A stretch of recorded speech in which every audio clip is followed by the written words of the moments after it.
Жителям дома номер 15 по улице Степовой приходится жить в опасных для здоровья жизни условиях. Однако коммунальные службы отказываются проводить ремонт, мотивируя это отсутствием средств.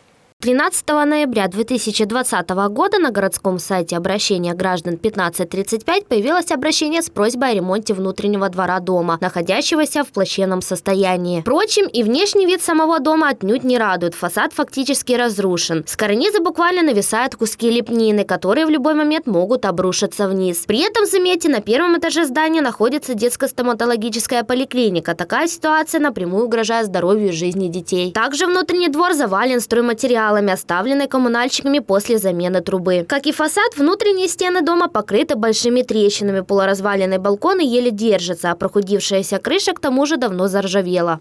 А то, что там творится вообще на этом чердаке, это просто песня.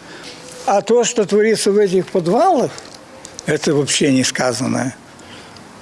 И за что мы тогда вот платим эти СДПД. По словам жильцов, коммунальные службы отказываются делать капитальный ремонт, так как средств на это у них нет. Коммунальщиков не заботит, что аварийное состояние дома и двора в целом представляет угрозу для жильцов дома. Люди вынуждены жить в ужасных условиях. Они опасаются, что такое наплевательское отношение сотрудников ЖКС к своим обязанностям в итоге может привести к трагедии.